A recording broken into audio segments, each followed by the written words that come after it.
जय जय जय जय। जय हिंद एवरीवन। अग्निपथ योजना पर फिर से सवाल उठने लगा और ये सवाल तब तक उठते रहेंगे जब तक अग्निपथ योजना वापस नहीं होगा। पहले जैसा इंडियन आर्मी की भर्ती जब तक नहीं कराई जाएगी तब तक ये सवाल उठते रहेंगे। आप लोग देख रहे हो ना कैसा कैसा न्यूज देखने को मिल रहा है। 6 महीने का ट्रेनिंग का असर दिखने लगा है और ये मैं अपने पास से नहीं बोल रहा हूँ, बहुत अच्छे अच्छे लोग बता रहे हैं और वो सिविलियन लोग नहीं बता रहे हैं जो रिटायर्ड फौजी हैं और वो भी नॉर्मल सिपाही नहीं है, मतलब कोई मेजर है कोई कर्नल है, वो लोग भी बता रहे हैं कि 6 महीने का ट्रेनिंग का असर दिखने लगा। अभी कुछ ऐसी न्यूज निकल कर आई है जो पूरा का पूरा न्यूज जानना आप लोगों के लिए जरूरी है। अभी ये जो राहुल गांधी जी हैं ये ट्विटर पर ट्वीट किए हैं कि सियाचिन में अग्निवीर गवाते अक्षय लक्ष्मण की शहादत का समाचार बहुत दुखद है, उनके परिवार को मेरी गहरी संवेदनाएं। और नीचे लिखा गया है कि एक युवा देश के लिए शहीद हो गया, सेवा के समय न ग्रेचुइटी और न अन्य सैन्य सुविधाएं और शहादत में परिवार को पेंशन तक नहीं। उसके नीचे लिखा गया है कि अग्निवीर भारत के वीरों का अपमान की योजना है। राहुल गांधी जी महाराष्ट्र के शहीद अग्निवीर अक्षय लक्ष्मण जी के बारे में जैसे ही ट्विटर पर ये सारी चीजें ट्वीट किए उसके बाद एडीजीपीआई इंडियन आर्मी के द्वारा एडीजीपीआई इंडियन आर्मी के ऑफिशियल ट्विटर आईडी से ये ट्वीट किया गया है। ये सारी चीजें एडीजीपीआई इंडियन आर्मी के द्वारा ट्वीट किया गया है। यहाँ पर लिखा गया है, ध्यान से आप लोग सारी चीजों को सुनना, ठीक है ना। लिखा गया कि अग्निवीर गवाते अक्षय लक्ष्मण ने सियाचिन में कर्तव्य निभाते हुए अपने प्राण न्यौछावर कर दिए। दुख की इस घड़ी में भारतीय सेना शोक संतप्त परिवार के साथ मजबूती से खड़ी है। और नीचे लिखा गया है कि मृतक के परिजनों को वित्तीय सहायता के संबंध में सोशल मीडिया पर परस्पर विरोधी संदेशों को देखते हुए यह स्पष्ट करना महत्वपूर्ण है कि परिजनों को मिलने वाली परिलब्धियां सैनिक की सेवा के प्रासंगिक नियमों को शर्तों द्वारा शासित होती है। और नीचे लिखा गया है कि अग्निवीरों की नियुक्ति की शर्तों के अनुसार मृत युद्ध हताहत के लिए अधिकृत परिलब्धियों में शामिल होंगे। उसके नीचे लिखा गया है कि गैर असंदायी बीमा राशि 48 लाख रुपए। और नीचे लिखा गया कि सेवा निधि में अग्निवीर 30% का योगदान सरकार द्वारा समान योगदान और उस पर ब्याज के साथ है। नीचे लिखा गया कि 44 लाख की अनुग्रह राशि। उसके नीचे लिखा गया है कि मृत्यु की तारीख से 4 साल पूरे होने तक शेष कार्यकाल का भुगतान है।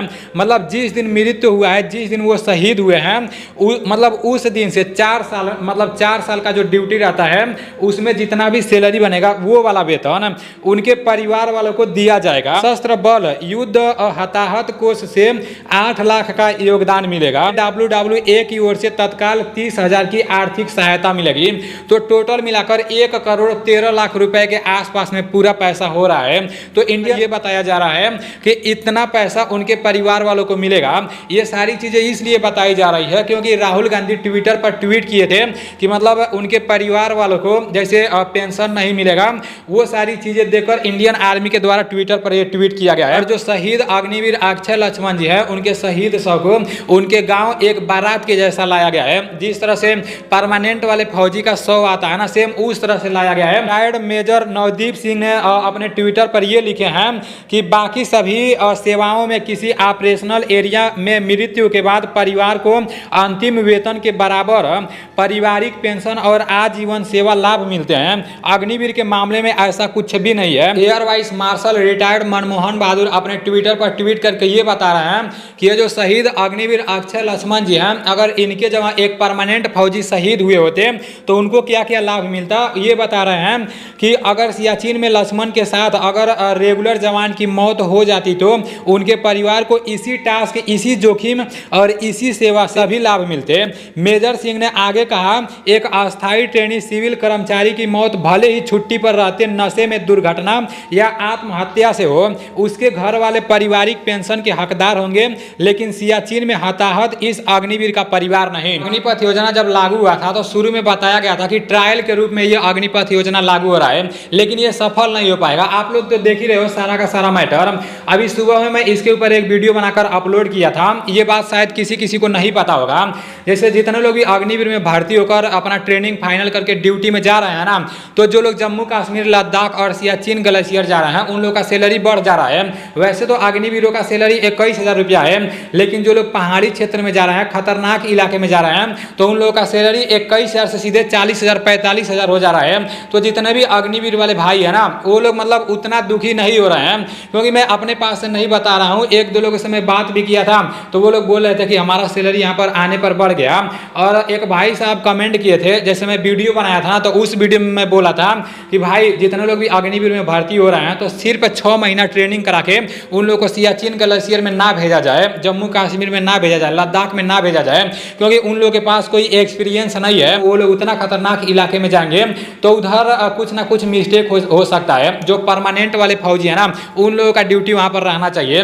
तो हमारे एक अग्निवीर वाले भाई कमेंट किए थे कि इंदेश भाई अगर हम लोग पहाड़ी क्षेत्र में नहीं जाएंगे, सियाचिन ग्लेशियर में नहीं जाएंगे, लद्दाख में नहीं जाएंगे, जम्मू कश्मीर में नहीं जाएंगे, तो फिर हम लोग का सैलरी सिर्फ 21,000 रहेगा। और 21,000 में क्या होने वाला है, ऐसा वो भाई साहब कमेंट किए थे। तो कुछ ऐसा भी बात सामने आई है, ठीक है ना। फिलहाल देखते हैं, हमें नहीं लगता है कि ये अग्निपथ योजना हमेशा हमेशा के लिए रह पाएगा, हमेशा हमेशा के लिए टिक पाएगा, क्योंकि ये योजना बिल्कुल भी सही नहीं है। ये योजना खत्म होना ही चाहिए मेरे भाई। इसके खिलाफ आप लोगों को आवाज़ उठाना ही पड़ेगा, क्योंकि आने वाले समय में चुनाव आने वाला है। अगर ये चुनाव हो जाएगा, अगर आवाज़ नहीं उठाओगे तो कुछ नहीं हो पाएगा। जहाँ पर भी चुनाव होने वाला है, अगर वहाँ के लोग अग्निपथ योजना को लेकर आवाज़ उठाएंगे ना, तो आप लोग देखना अग्निपथ योजना समाप्त हो जाएगा। ये आप लोग के सामने जीता जागता सबूत है। पंजाब में जो शहीद हुए थे, उस समय ऐसा था कि अग्निवीर को लेकर कोई भी कुछ आवाज़ नहीं उठाता था, कोई भी बोलता नहीं था। लेकिन एक समय ऐसा आ गया है कि देश के जितने भी बड़े बड़े न्यूज़ चैनल वाले हैं और जितने भी बड़े बड़े नेता हैं, वे सभी लोग अग्निवीर को लेकर बहुत सारी चीज़ें लिख रहे हैं, बहुत सारी चीज़ें बोल रहे हैं। तो ये सारा मतलब वही नतीजा है, बोलने का नतीजा है। इसके खिलाफ आप लोग आवाज उठाओ, अग्निपथ योजना वापस होना ही चाहिए, ठीक है ना। बाकी जो रिटायर फौजी बोल रहे हैं वो सारी चीजें मैं आप लोग को बता दिया हूँ। तो चलो ठीक है, मिलते हैं अगले वीडियो में, देखते हैं आगे क्या होता है। जय हिंद।